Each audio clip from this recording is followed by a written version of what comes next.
Have you ever wanted to see pioneer exploitation producer David F. Friedman in a love scene? If you're as sick as I am, I'm Alma Langlois, and today's dive into delightful sleaze was long thought to be lost, but the negative is recently recovered in a Paris vault, restored and released onto Blu-ray by the good people at Severin Films. I'm talking about The Pickup. Severin, I love y'all. I love the work you do, but you've got to stop emptying out my wallet this year. You probably know old Dave from the movies he produced for Herschel Gordon Lewis, such as Blood Feast, the first splatter film, 2000 Maniacs, Color Me Blood Red, and Scum of the Earth, thought by many to be the first roughie. You're damaged merchandise, and this is a fire sale. But Friedman's career after he and Lewis parted ways professionally following the making of Color Me Blood Red isn't discussed as often, and it's too bad because the resulting films are even better and in some ways more interesting. What? Dave Friedman, described lovingly as a consummate carny and a man with a lifelong interest in all things related to the gaudy hucksterish world of the circus, a proud Alabamian, born in Birmingham and raised partially in Anniston, we returned to after retiring from show business. Much like Russ Meyer, Dave learned his filmmaking chops in the U.S. Army Signal Corps during World War II before realizing his childhood dream of joining the carnival, working as a carnival press agent and later a carnival owner. Ladies and gentlemen, you're about to behold a sight so strange, so horrifying, so utterly monstrous, that I urge those of you who are easily frightened or upset, who suffer from nervous disorders, weak hearts, or queasy stomachs, who experience nightmares, and any children under the age of 16 years to forego witnessing this exhibit. According to Friedman, he and Herschel split professionally because Dave thought to compete with other exploitation filmmakers such as Russ Meyer, they needed to step up their filmmaking game. Herschel, of course, is famously quoted as saying, "Nobody ever left the theater because of a ragged pan," so we'll just say the two men had some creative differences. With that, Dave went out to Hollywood. He knew exploitation producer Bob Cresse from working in Chicago film distribution, and it was through Bob that Dave met filmmaker Lee Frost. Frost and Cresse, who met each other working in the same film lab, collaborated on a series of nudie cuties such as Surftide 77 and The House on Bear Mountain, co-written by Frost and Wes Bishop, which Bob Cresse also starred in. Hi there. Come on in. My name's Granny Good. Cresse, a Sarasota, Florida native, much like Friedman, also got to start on the carnival circuit. Cresse and Frost later parted ways over a financial disagreement, but you can also see Cresse featured in The Pickup playing the LA Syndicate mob boss. And it's perfect because he totally looks like someone who should play a gangster. It's gonna give New York gas pains, Charlie. Gas pains.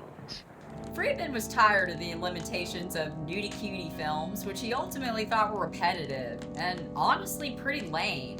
And he wanted to do something that was smarter but still salacious. It's such a fine line between stupid and clever. Yeah, It's just clever. Inspired by reading the novel The Collector, Friedman wrote the screenplay for one of the greatest roughies of all time, The Defilers. The Defilers, a shattering study of the sick set for shock-proof adults. Friedman also produced with Lee Frost directing, photographing, and editing the picture. This would be the first collaboration of many with Friedman and Frost. Dave Friedman has said there were three major talents in sexploitation filmmaking: Russ Meyer, Radley Metzger, and Lee Frost. Friedman described Lee as very introverted, all business with a sardonic sense of humor. There's not much information available about Frost, but he was born in Globe, Arizona, and raised in Glendale, California, and Oahu, Hawaii. He started out his career making commercials for Telepix. Although he'd produced several films for Frost, lovable old rascal Dave didn't produce The Pickup. He only co-stars as the head of the Las Vegas mob, who's a bit of a ladies' man. Believe it or not, in real life, Dave Friedman was a ladies' man, even though he looks like your wacky uncle. But it just goes to show, charm goes a long way, boys. We got all the time in the world, baby. All the time in the world, baby. World. This one was produced and co-written with Frost by his old House on Bear Mountain buddy, Wes Bishop, who also co-stars in the film as Tony. Wes Bishop, born Charles Pelletieri in Nashville, Tennessee, served in the Korean War as a paratrooper and intelligence officer. In addition to House on Bear Mountain and The Pickup, he, Frost, and Friedman would go on to collaborate on Love Camp 7, which also showcases Dave's acting chops as a prison camp commandant. Everyone's favorite inspirational film about race relations, The Thing with Two Heads. My favorite political satire meets sleaze pick, Black Gestapo. And the best Georgia that looks a hell of a lot like Southern California flick featuring an exploding toilet seat, Dixie Dynamite, starring the great Warren Oates, who looks hungover through the whole movie, but is still nonetheless amazing. I'm drunk, but I ain't crazy. I'm talking about them, what's going on around here. The Pickup is the story of two syndicate bagmen, Tony and Frank, on the way back to LA from Vegas to deliver $1 million. Unfortunately, our heroes get hot pants and pick up a pair of comely hitchhikers who make them an offer they can't refuse in a cheap motel room. Unfortunately, the lovely ladies turn out to be con artists who abscond with the fella's loot. Crosses and double crosses abound as we get sadistic violence, mob warfare, and even crueler, gratuitous folk singing. They told me about a hole that was 6 feet deep, guaranteed to cover my permanent sleep. $5 down, $5 a week for a 6-foot pole, that's mighty cheap. Like many of its roughy brethren, The Pickup is heavily influenced by the film noirs of the 1940s and 50s with its heavily shadowed lighting, moody atmosphere, and canted camera angles. But The Pickup feels very different from other roughies of the same era like The Defilers, Aroused, and Michael Finlay's Flesh trilogy. It still features nudity and what the TV Guide used to refer to as adult situations. And I'm not talking about paying taxes. And you get for the time outrageous violence, particularly one shocking scene. But unlike those other films, The Pickup isn't focused on psychopathology and is more of a straight-up crime movie with some characteristic roughy sleaze and violence adding a nastier edge. I think it could be considered an early neo-noir. You can tell The Pickup was made on a shoestring budget. It's got a small cast and a small crew, which often overlaps, with many of the crew members assuming multiple roles. Lee Frost co-wrote, directed, photographed, and edited. You've got Wes Bishop co-writing, producing, and playing one of the leads. His co-star Stefan Zema was also the associate producer. And of course, you get the two exploitation producers playing mob bosses. But The Pickup punches way above its weight, shot and edited with style. It's not quite as manic as Russ Meyer, but Frost also employs a staccato editing style that gives the film a snappy pace and energy. Like I've said before, many low-budget filmmakers employed this because multiple camera setups and dolly shots all take more time and money. So rather than resign themselves to static master shots like, say, Herschel Gordon Lewis or Doris Wishman, filmmakers like Frost and Meyer created movement through editing.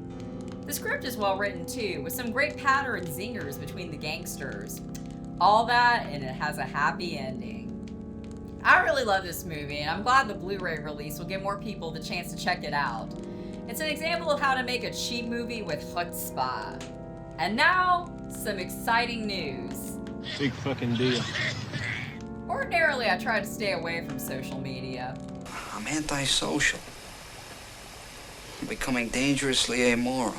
I just don't get the point of spending hours scrolling through pictures of what people ate for breakfast, people making self-righteous declarations about things like styrofoam plates and how many times you should clean your shower in a month, and selfies of people making stupid faces while they're in the luxurious surroundings of their car or the Burger King bathroom.